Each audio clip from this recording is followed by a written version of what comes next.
hello. අද මාත් එක්ක රසම රස ක්‍රීමි ඩ්‍රෙස්ලෙෂස් කේක් එකක් හදමුද? ඉතින් ඒකට ඕන ඉන්ග්‍රීඩියන්ට්ස් මම මේ වීඩියෝ එකේ මෙන්ෂන් කරලා තියෙනවා. ඉතින් ඒකට අපි මුලින්ම හදා ගන්න ඕනේ ස්පොන්ජ් කේක් එකක්.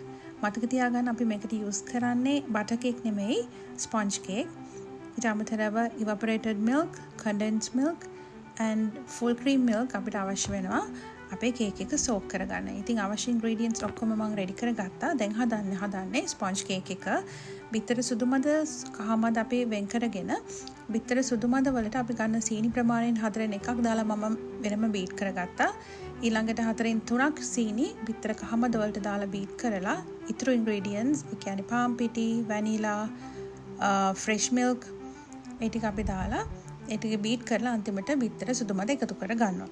දැන් බේකින් ට්‍රේ එකට අපේ කේක් බැටර් එක දාලා 180ට මම ප්‍රීහීට් වෙන තිබ්බ oven එක බේක් කරන වෙලාවට 170ට අඩු කර ගන්නවා. ඊට පස්සේ අපි ඒක විනාඩි 30ක් බේක් කර ගන්නවා. කේක් එක නිමුණට පස්සේ අපි ගෑරෝප්පුවකින් මේ වගේ සිදුරු හදාගෙන දැන් මම අපේ මිල්ක් සෝක් කරගන්න මික්ස් එක හදාගන්න හදන්නේ. ඒකට evaporated milk can එකක් මම දානවා. ඊට පස්සේ condensed milk can එකක් දානවා. ඒ වගේම fresh milk මිලිලීටර් 75ක් දානවා. මේ milk වර්ග තුන දාලා හොඳට ඒ ටික whisk කර ගන්නවා.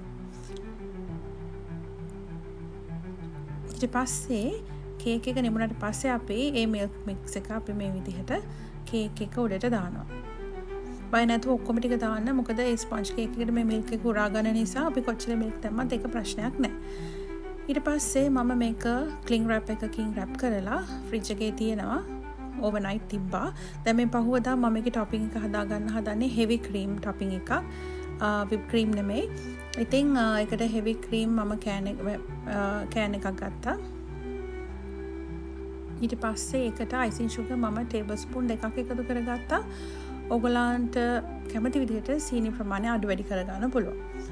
ඊට පස්සේ මම මේකට වැනිලා එසෙන්ස් ටිකකුත් එකතු කරලා මේ විදිහට හොඳට බීට් කරගෙන අපේ හෙවි ක්‍රීම් එක හදාගත්තා. ඊට පස්සේ කූල් වෙච්ච කේක් එක උඩින් මේ හෙවි ක්‍රීම් එක දාලා මේ විදිහට තමන් කැමති විදිහට ඩෙකොරේට් කරගන්න පුළුවන්. මම ෆෝක් එකක් අරගෙන මේ විදිහට නිකන් ඉරි දාගත්තා. ඊට පස්සේ මම ස්ට්‍රෝබෙරිස් දාලා මේක ඩෙකොරේට් කරගත්තා. ඉතින් ඔයගලන්ට කැමති බෙරිස් වර්ගයක් මේකට පාවිච්චි කරන්න පුළුවන්. ඉතින් බෙරිස් නැතුව මේක ප්ලේන් වුණත් කන්න ගොඩක් රස කේක් එකක්. ඉතින් අන්තිමට මම අයිසිං සුගර් ටිකක් ඩස්ට් කරලා මෙන්න මේ විදිහට කේක් එක හදලා ඉවර කරා. ඉතින් අපේ ගෙදර ඩිනර් පාටි එකක් තිබුණා. ඉතින් මම ඒකට ඩිසර්ට් එකක් විදිහට සර්ව් කරන්න තමයි මේක හැදුවේ.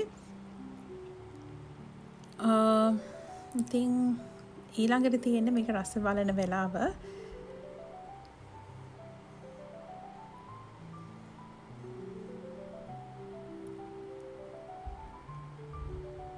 ඉතින් අපි ඒක සර්ව් කරද්දි මතක ඇතුව අපේ තියෙන අර මිල්ක් අපේ බේකින් ට්‍රේ එකේ අඩියේ තියෙනවා. ඉතින් ඒකෙන් ටිකක් එකතු කරන්න. එතකොට ගොඩක් රසයි.